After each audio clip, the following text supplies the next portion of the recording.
Indonesia dan bangsa Belanda kedua-duanya akan memperoleh kemenangan. Anak cucu kita, angkatan kemudian akan berterima kasih kepada kita. Semoga Tuhan Yang Maha Kuasa memberkati pekerjaan kita pada konferensi Meja Bundar ini. Sekianlah dan terima kasih.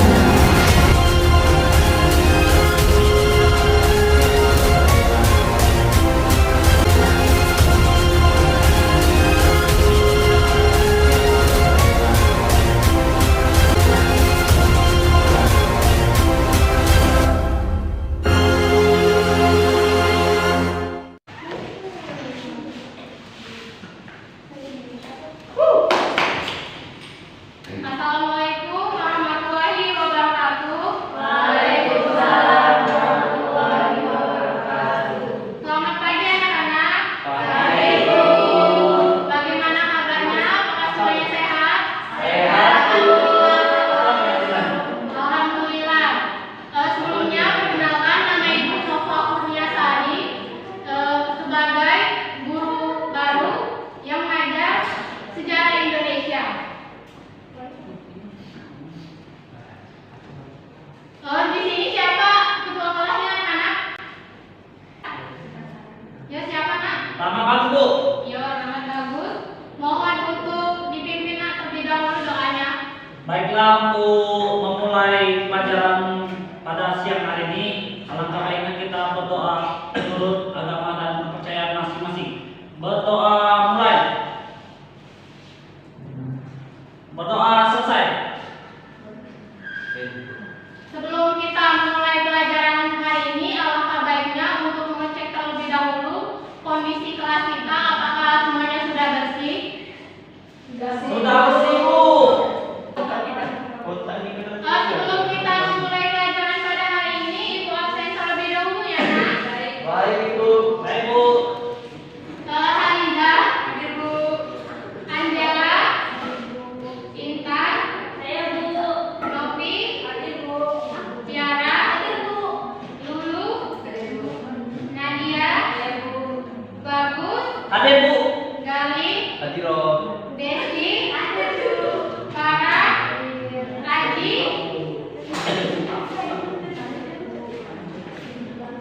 Baiklah, kira-kira minggu kemarin kita mempelajari tentang apa ya nak? Perjuangan kemerdekaan kemerdekaan dan kekuasaan senjata, Bu. Kekuatan maksudnya, Bu. Ya, nah baiklah kita minggu ini akan mempelajari tentang perjuangan mempertahankan kemerdekaan Indonesia melalui strategi diplomasi. Sebelumnya, apakah anak-anak sekalian tahu apa itu strategi diplomasi? Saya, Bu. Ya, siapa nak? Nadia, Bu. Ya nak, silakan. Strategi diplomasi itu strategi bernegosiasi, Bu. Ya, ya benar sekali. Strategi diplomasi itu merupakan strategi oleh seseorang yang biasanya mewakili sebuah negara atau organisasi. Strategi diplomasi itu dilakukan dengan cara perundingan. Di dalam strategi diplomasi itu banyak sekali perundingan. Serta strategi diplomasi itu dilakukan dengan 3 cara. Yang pertama, mencari dukungan dengan negara-negara PBB. Yang kedua, membawa masalah Indonesia Belanda kepada Dewan PBB. Dan yang ketiga, perundingan secara langsung antara pihak Indonesia dan Belanda. Dikarenakan strategi diplomasi itu terdapat beberapa strategi yang dilakukan oleh baik pihak Indonesia dan Belanda. Setelah mempelajari materi pada hari ini, siswa diharapkan dalam kompetisi dan indikatornya itu dapat menguraikan, menganalisis respon perjuangan mempertahankan kemerdekaan Indonesia melalui strategi diplomasi. Dengan tujuan pembelajaran dapat menganalisis strategi diplomasi. Yang pertama itu ada perundingan Linggarjati. Perundingan Linggarjati ini dilakukan di Linggarjati Cirebon pada tanggal 10 November 1945. Yang mana dalam perundingan Linggarjati ini baik dari delegasi Indonesia itu diwakili oleh Sultan Syahrir, Muhammad Reom, sedangkan dari delegasi Belanda itu antara lain diwakili oleh Profesor William Sarkom. Yang mana pada Linggarjati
menganggap perjanjian itu sebagai bukti lemahnya pemerintahan Indonesia dalam mempertahankan kedaulatannya.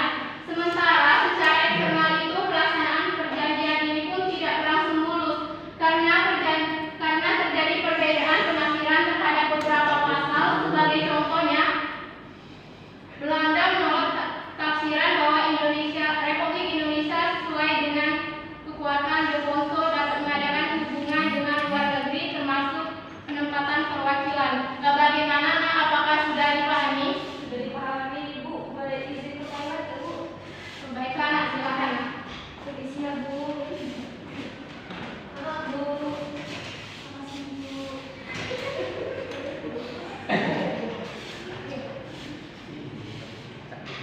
Nah, yang kedua itu terdapat Komisi Tiga Negara atau KTN. Pada tanggal 25 Agustus 1974, Dewan PBB membentuk suatu komisi yang menjadi pengarah konflik antara Indonesia dan Belanda. Nama komisi ini yakni Komite Jasa Baik untuk Indonesia, yang kemudian lebih dikenal sebagai Komite Tiga Negara KTN. Disebut demikian karena komisi tersebut beranggotakan 3 negara, yaitu Australia yang dipimpin oleh Indonesia, Belgia yang dipimpin oleh Belanda, dan Amerika Serikat sebagai pihak netral. Australia diwakili oleh Richard C. Gribby, Belgia diwakili oleh Paul van Zeeland, dan Amerika Serikat diwakili oleh Dr. Franz Graham. Komisi ini diperkuat oleh personel militer dari Amerika Serikat, sedangkan Prancis bertindak sebagai peninjau.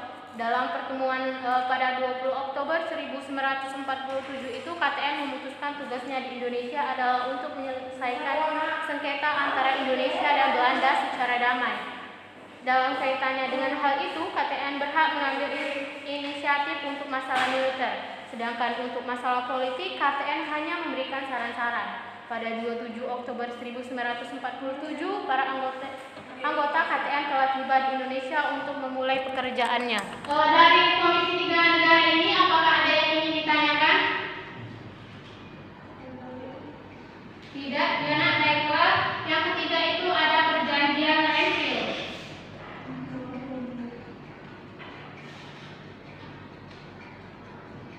Yang ketiga ada perundingan Renville. Perundingan Renville dimulai pada 8 Desember 1947, yang mana anggota KTN melakukan kontak pendahuluan dengan pemimpin dari negara yang sedang bersengketa, yakni Indonesia dan Belanda.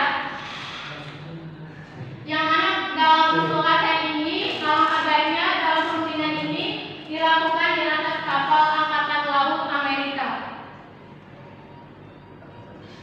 Dalam perundingan tersebut terdapat dalam perundingan ini menghasilkan beberapa keputusan, yakni Indonesia menyetujui dibentuknya negara Indonesia Serikat pada masa peralihan sampai pengakuan kedaulatan. Belanda bebas membentuk negara federal di daerah-daerah yang didudukinya dengan melalui jejak pendapat. 3. Pemerintah Indonesia bersedia membentuk pasukan serta mengosongkan daerah-daerah di belakang garis Panjang untuk kemudian masuk ke Indonesia. Dalam perjanjian Renville ini, dari Indonesia sendiri diwakili oleh Ali Syarifuddin sebagai ketua, Ali Sastomijo sebagai anggota, sedangkan dari pihak Belanda delegasinya diwakili oleh R. Abdul Qadir. Perjanjian ini mengundang reaksi keras baik dari rakyat Indonesia, politikus maupun TNI. Pasalnya, dengan perjanjian ini wilayah Indonesia menjadi semakin sempit, hanya sebesar daun kelor. Mengutip istilah Letjen Sudirman, pemerintah dinilai gagal dalam memperjuangkan diplomasi. Wilayah yang semakin sempit mempersulit posisi Indonesia baik secara ekonomi maupun politik dan militer. Dari segi ekonomi, perjanjian ini membuat semua kota besar termasuk pusat-pusat produksi dan perdagangan utama berada di tangan Belanda. Indonesia pun terkepung atau terblok secara ekonomi. Sementara itu, bagi TNI, hasil perundingan ini telah mengakibatkan mereka terpaksa meninggalkan sejumlah wilayah pertahanan gerilya yang telah dibangun dengan susah payah. Sebagai konsekuensi dari perjanjian Renville, pasukan Siliwangi di Jawa Barat ini sebelumnya merupakan basis gerilya Indonesia yang tidak dapat direbut Belanda, mau harus hijrah ke Yogyakarta. kota ini adalah bagian dari wilayah Indonesia berdasarkan garis Van Gogh. Baiklah, apakah dari anak-anak sekalian ada yang ingin bertanya? Tidak, Bu. Baiklah anak-anak, yang ketiga itu ada perjanjian Rome-Ryan 17 April 1949. Situasi yang semakin memburuk mendorong berlanjutnya berbagai upaya diplomasi. UNC misalnya melakukan pertemuan dengan para pemimpin Indonesia di Bangka, demikian dengan Brigjen Comfort Federal Overlord WVO yang mengirim utusan menemui Presiden dan Wakil Presiden dalam rangka mencari kesepakatan. Dewan Keamanan PBB juga menugaskan UNC untuk membentuk pelaksanaan resolusi Dewan Keamanan PBB. UNC akhirnya berhasil membawa kembali Belanda dan Indonesia ke meja perundingan, yang mana pada kali ini delegasi Indonesia itu diwakili oleh Mr. Muhammad Roem dan dari pihak Belanda diketuai oleh Mr. Frederik van Rooyen. Pada 17 April 1949 dimulailah perundingan pendahuluan yang berlangsung di Hotel Des Inles, Jakarta. Perundingan ini diwakili oleh Marle Conran, wakil Amerika Serikat dalam UNC. Dalam perundingan berikutnya, delegasi Indonesia diperkuat oleh Wakil Presiden Dr. Ernest Muhammad Hatta dan Sri Sultan Hamengkubuwono IX. Setelah melewati negosiasi yang alot, akhirnya tercapailah kesepakatan pada 7 Mei 1949. Kesepakatan yang dikenal dengan Perjanjian Rome-Ryan ini berisi antara lain pemerintah Indonesia bersedia untuk memerintahkan seluruh pengikut republik yang bersenjata untuk menghentikan perang gerilya, bekerja sama dengan menjaga ketertiban, keamanan, dan menjaga perdamaian, turut serta dalam konferensi meja bundar di The Hague dengan tujuan mempercepat penyerahan kedaulatan kepada negara Indonesia Serikat tanpa syarat setelah para pemimpin pemerintah kembali ke Yogyakarta. Sementara itu, pernyataan dari pihak Belanda adalah menghentikan aksi militernya serta membebaskan para tahanan politik, menyetujui kembalinya pemerintahan Republik Indonesia ke Yogyakarta, menyetujui Republik Indonesia sebagai bagian dari negara syarikat, dan berusaha menyelenggarakan konferensi meja bundar. Pada 6 Juli 1949, Soekarno-Hatta kembali ke Yogyakarta. Kembalinya Presiden dan Wakil Presiden ini diikuti dengan penarikan mundur pasukan Belanda dari Yogyakarta. Dengan demikian, pendudukan Belanda atas Yogyakarta sejak 19 Desember 1949 berakhir.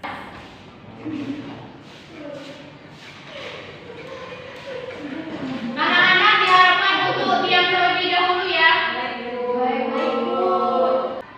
Siapa tadi ketuanya? Ketua kelas siapa? Saya, Bu. Ya bagus, mohon untuk dibuat kelompok, yakni terdiri dari 3 kelompok. Baik, Bu. Mohon dicatat nah, kelompok 1 itu akan membahas mengenai perjanjian Inter-Indonesia. Konfirmasi Inter-Indonesia ini terjadi pada 19 sampai 22 Juli dan 31 Juli sampai 2 Agustus 1949. Apakah sudah ditulis nak? Kelompok 2 yang ini akan membahas mengenai konferensi meja bundar. Dan kelompok 3 yang ini akan membahas penyerahan kedaulatan 27 Desember 1949. Apakah sudah ditulis nak? Baiklah, tugas kelompok itu akan dikumpulkan minggu depan. Mungkin itu saja penjelasan kita pada hari ini. Baiklah anak-anak, sesuai yang tugas Ibu hari Selasa kemarin, bahwasanya hari ini akan mengadakan presentasi kelompok 1, 2, dan 3. Baiklah, untuk perwakilan kelompok 1 dipersilakan untuk maju ke depan.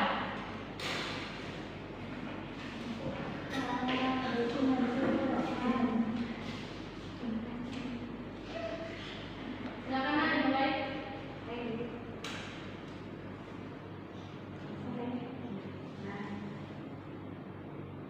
Pada kelompok 1 ini kami akan membahas tentang konferensi Inter-Indonesia tanggal 19 sampai dengan 22 Juli 1945 dan 31 Juli sampai dengan 2 Agustus 1949.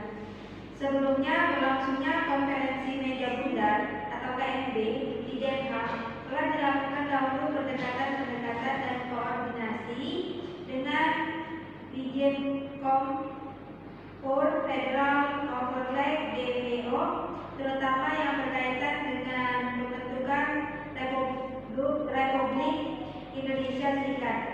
Konferensi Inter-Indonesia dipandang penting untuk menyatukan pandangan politik dalam rangka menghadapi Belanda dalam KMB.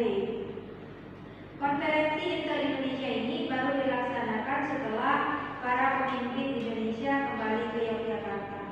Konferensi Inter-Indonesia ini berlangsung dalam 2 tahap.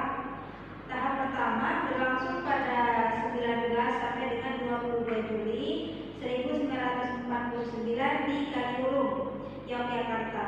Pelaksananya dipimpin oleh Muhammad Hatta. Sementara itu tahap kedua yang berlangsung pada 31 Juli sampai dengan 3 Agustus 1949 diadakan di Jakarta di bawah pimpinan Sultan Hamid selaku ketua BPO.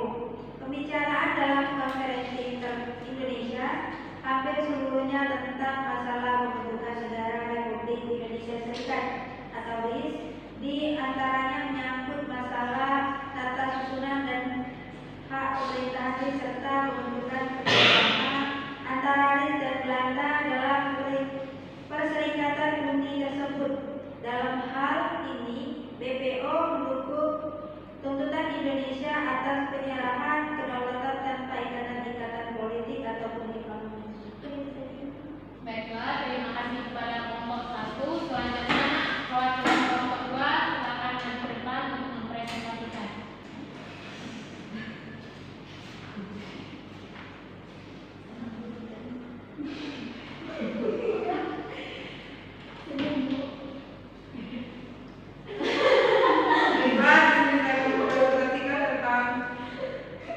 Konferensi meja bundar pada tanggal 23 Agustus 1949 sampai 2 November 1949. Konferensi meja bundar KMB yang diselenggarakan di Rijkszaal Den Haag, Belanda dibuka pada tanggal 23 Agustus 1949 dengan dihadiri oleh delegasi dari Indonesia, Belanda, BFO, dan Unci. Delegasi Indonesia dipimpin oleh Muhammad Hatta. Delegasi Belanda dipimpin oleh J.F. Marsevel, delegasi BFO dipimpin oleh Sultan Hamid, dan Unci diketahui oleh Friedrich. Konferensi dipimpin oleh Perdana Menteri Belanda Willem Drees. Dalam konferensi itu dibentuk 3 komisi, masing-masing membahas masalah ketatanegaraan, keuangan, dan militer. Beberapa masalah yang kemudian muncul diantaranya sebagai berikut. Yang pertama itu ada persoalan kerjasama dalam Uni Indonesia dan Belanda. Indonesia menginginkan bentuk kerjasama yang bebas tanpa adanya organisasi yang permanen, tetapi Belanda menghendaki adanya kerjasama yang luas dan pembentukan organisasi luas pula. Yang kedua itu adalah hal yang terkait dengan masalah utang. Indonesia hanya mengambil utang-utang Hindia Belanda yang dimulai pada saat penyerahan Belanda kepada Jepang pada tahun 1942. Namun, Belanda menghendaki bahwa Indonesia harus mengambil alih semua kekayaan termasuk utang-utang Belanda sampai saat itu, termasuk biaya yang digunakan dalam membiayai perang kolonial terhadap Indonesia. Baiklah, itu tadi presentasi kelompok 2. Terima kasih. Baiklah, terima kasih kepada perwakilan kelompok 2. Dan untuk perwakilan kelompok terakhir dipersilakan untuk mempresentasikan ke depan.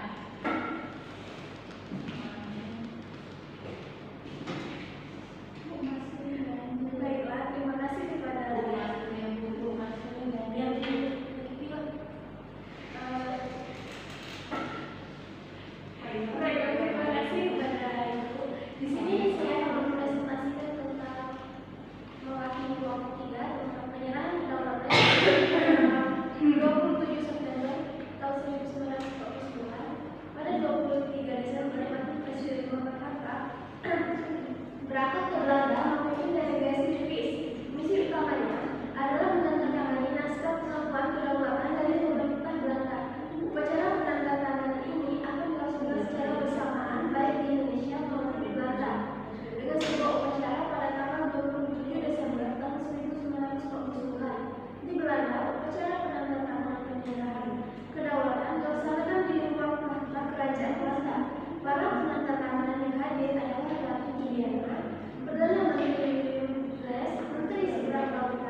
Baiklah, terima kasih kepada perwakilan kelompok 1, 2, dan 3 tadi sudah memaparkan materinya.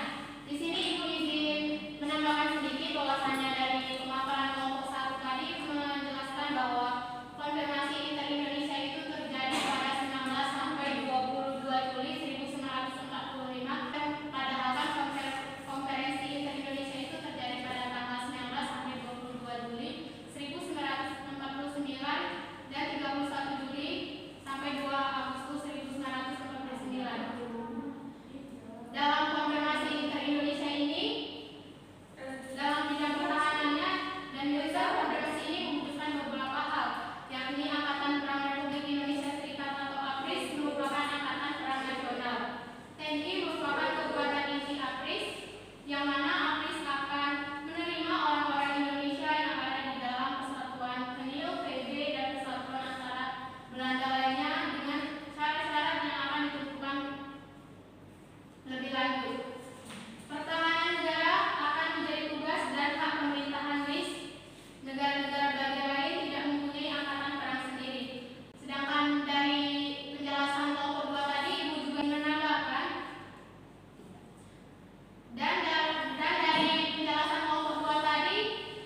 deklarasi sebagai